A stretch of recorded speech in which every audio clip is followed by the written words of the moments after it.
Welcome back. All right, so let's talk a little bit about a research question versus a hypothesis, because they're slightly different things. Okay? So hypotheses must fit a specific shape. They make a prediction, they make a very specific prediction that can be tested. Oftentimes, you'll have a research question that will then have like 4 hypotheses to it in order to break apart each component of it. And a hypothesis must be rejectable. There must be a null hypothesis, and the null hypothesis is like everything is the way that we expect it to be. Everything is the way that it was. So when you're conducting research generally, what this means is you have an experimental condition and a control condition. Your control condition is everything is the way that we expect it to be. So typically, your control condition will not get any treatment. So in our case, we won't have them read any newspapers, right? So our control condition, they just continue on life as normal, we assume, and we have a mix of newspaper readers, non-newspaper readers, and they don't change, right? Our experimental condition or our test condition will be people who are tasked with reading the newspaper more often or less often, depending on how we want to set up our experiment, right? And our hypotheses will say something like, there was a change, right? And oftentimes when you see research hypotheses, they will be framed as, there's a change.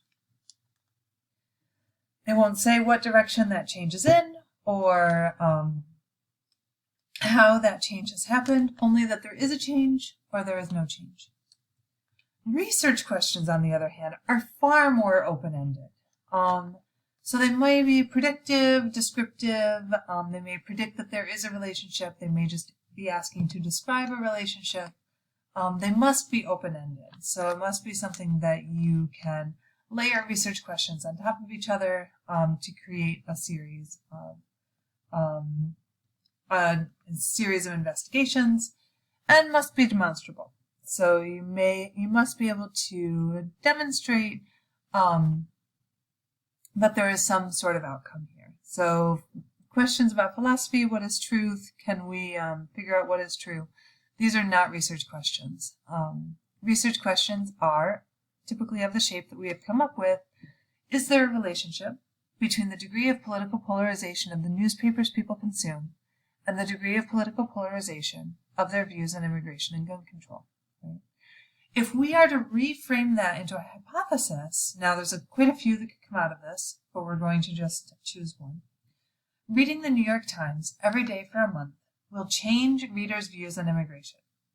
And you'll note that we haven't said that it will make them more progressive or less progressive, because ideally we would be setting up our experiment with people from across the political perspective, people who identify as being both liberal and conservative, and everything in between. Right? Our null hypothesis, and this is the crucial part that we're framing our hypothesis construction around, is that reading the New York Times every day for a month will not change readers' views on immigration. Now, for the most part, for your research projects, you don't necessarily need to formulate a hypothesis and a null hypothesis. We will have the chance later in semester to work a little bit more with hypotheses and rejecting hypotheses. But for your final project, you only need to work from a research question that you can answer and really look into and try to understand better. But you don't need to frame it in terms of a hypothesis and null hypothesis, unless your project is designed for that. We will talk one-on-one throughout the semester about project design, and if your project is the type that's going to require setting up a hypothesis and a null hypothesis. Otherwise, this is only going to come up in the lab. Okay. So let's talk about some problems that come up with research questions. So oftentimes you'll see research questions that are too broad or too general to answer or to make generalizations from. So a question that is too broad would be something like, how do students like online learning? you can't answer that question. We need to get far more specific. Another problem can be that they're too specific to be generalizable. So how did students taking INFO640 in the spring of 2020, when everything went online, like online learning? We can't really make generalizations about that because it's far too specific.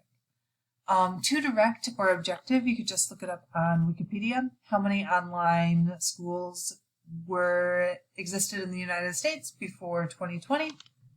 You can just look that up on Wikipedia. That is far too direct. Too subjective. So what is online learning and what makes it different from face-to-face instruction? That is too subjective and can't really be answered with data. Or there's too many variables. There's too many things competing to answer, to really be asking about, right? So these are all problems that are pretty common, all work withable, all things that can be fixed, but are all research question problems to keep an eye out for as you're devising your research question this semester. Okay? So let's move on and talk a little bit about reaching an audience, or how we turn a research question into a story. And here we look to our journalist friends. We ask, where's the hook?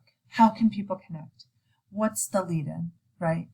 And this reaching an audience is actually far more important than I think we give it credit for in academic contexts, because, you know, we're taught a lot of like how to set up a research question, grounded in the literature, do a literature review.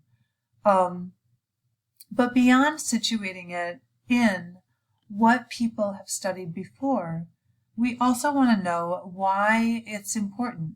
How can I, as a person, connect into this story?